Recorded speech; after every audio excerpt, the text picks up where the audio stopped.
Hi and welcome to section 3.3. Today we're going to be looking at unemployment and how we measure unemployment in an economy. We will also be looking at the different types of unemployment. Unemployment can be measured in a few different ways. One method is the Claimant Count.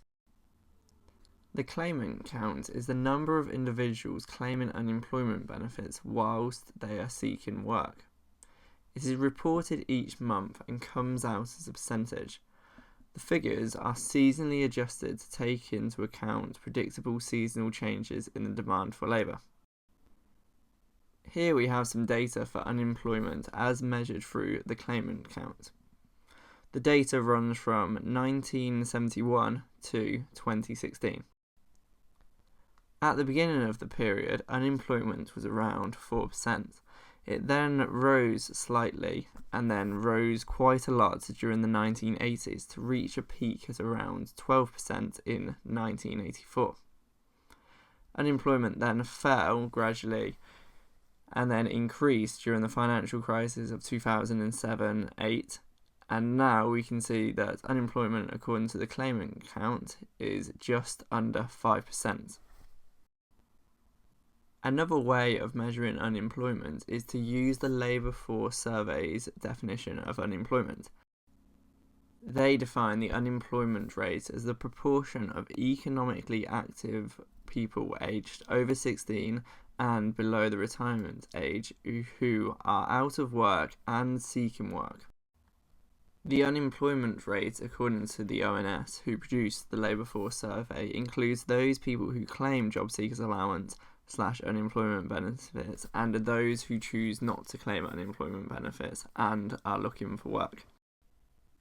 Typically, this number for unemployment is around 500,000 above the Claimant Count because many individuals choose not to claim job seekers allowance or other unemployment benefits. This can be for a variety of different reasons, such as the hassle of going down to the job centre to sign on to claim these benefits. But should inactive workers be included in the unemployment rate? Economically inactive people are not in employment but do not meet the internationally accepted definition of unemployment because they have not been seeking work within the last 4 weeks and or are not able to start work within the next 2 weeks. It is those individuals who are not choosing to seek work. They could be a full-time parent, a carer, or they may have taken early retirement. If we included inactive workers in our definition of unemployment, then our unemployment rate would be higher than if we were to use the previous two methods, which were the Claimant Count and the Labour Force Survey's definition of unemployment. The unemployment rate does not tell us anything about the quality of employment in the economy.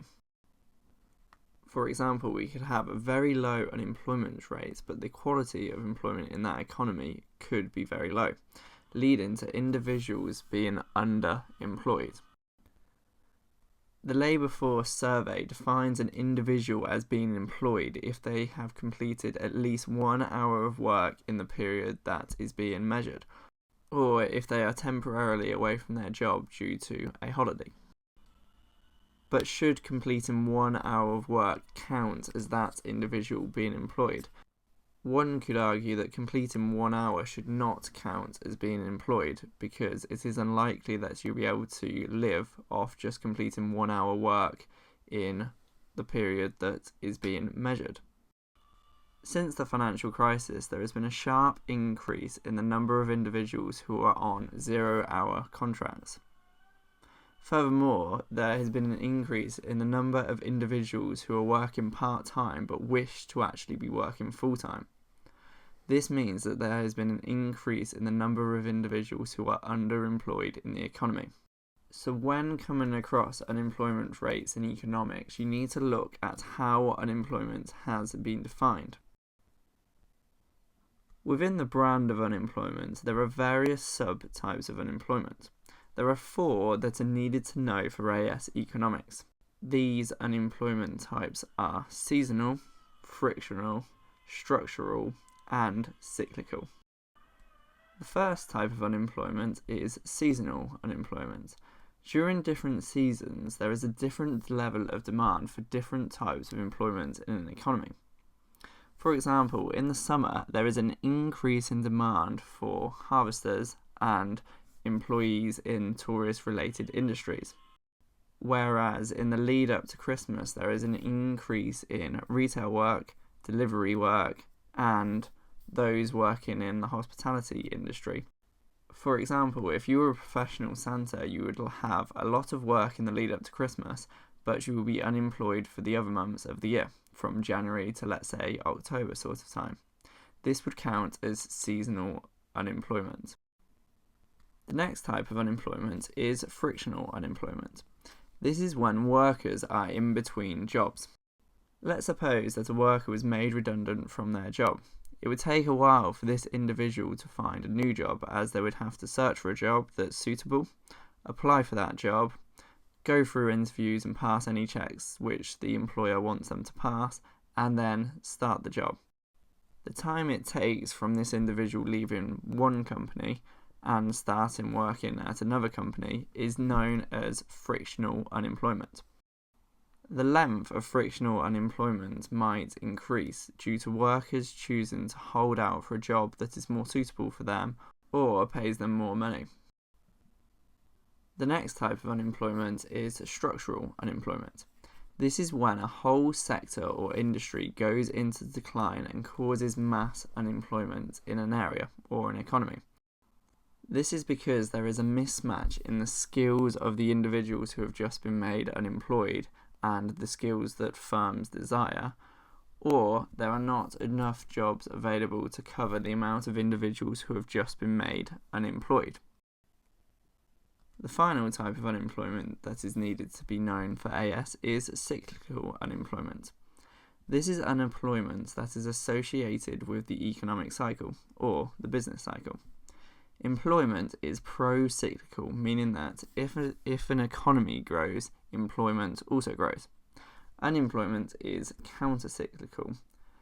This is because labour is derived from the demand for the final good or service. A decrease in output will result in an increase in unemployment and a decrease in employment. The policy which the government chooses to overcome the problem of unemployment must be related to the cause of unemployment. With seasonal unemployment, a government policy would be to provide more information about other jobs in an economy. An increase in the amount of information about other jobs that are available would decrease the amount of time it takes for an individual to move from one job to another job.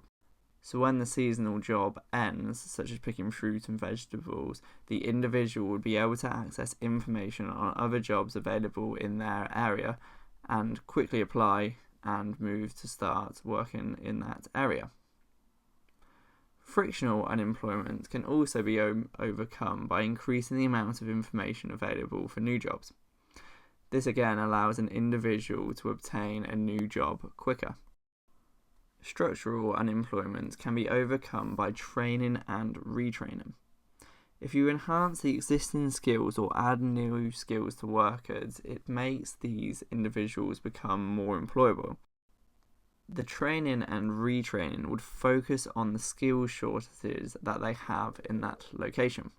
For example, if a mine shut down and the jobs available in that location required individuals to be computer literate, which the miners currently aren't, the government could train these individuals and give them the IT skills that they need, which would enable them to obtain a job in this location. With cyclical unemployment, the government's main aim should be to control economic activity. During a downturn when unemployment is high, they should try to push the economy back to a sustainable level of growth, which would cause an increase in employment and a decrease in unemployment. This leads us on to the natural rate of unemployment. In an economy, there will always be a certain level of unemployment, and this is known as the natural rate of unemployment. The natural rate of unemployment can change over time. One effect of the natural rate of unemployment is skills and education. The capabilities of the workforce influence how employable individuals are. If education levels are high or skill levels are high, then it is likely that the natural rate of unemployment will be low. Another effect that influences the natural rate of unemployment is the hysteresis effect. This states that the longer an individual spends unemployed, the less likely it is that they will be employable. This is because they start to lose skills that are required for a job, and is because technologies and machineries change over time. This results in individuals who have not been employed for a while needing to be retrained in order to obtain a job. This is expensive for a potential employer, so these individuals are often overlooked, and this results in these individuals potentially becoming long-term unemployed. During a recession, the unemployment rate rises, and this can cause the natural rate of unemployment to also rise. A recession can scar generations because individuals can be out of work for very long periods of time. The flexibility of the labour market can also influence the natural rate of unemployment. The more flexible a labour market is, the lower the natural rate of unemployment will be. A flexible labour market will have low levels of trade union power and have flexible employment contracts with workers, such as having many zero-hour contracts. Another factor is the degree of labour mobility. Labour mobility is the ability of individuals to work in a variety of different sections. If labour mobility is high, it means that workers can work in many different jobs, and this would mean that the natural rate of unemployment would probably be lower. We will discuss this in more detail later on in this section, and it has also been discussed in Econ 1. Sometimes the natural rate of unemployment is known as the non-accelerated inflation rate of unemployment, NARU. N-A-R-U. If unemployment becomes too low, which means employment is very high, it means that firms have to pay higher wages to attract new individuals to enter the labour market and to encourage existing individuals to work more hours. This causes the costs of firms to increase, and this cost is passed on to the consumer, which causes inflation.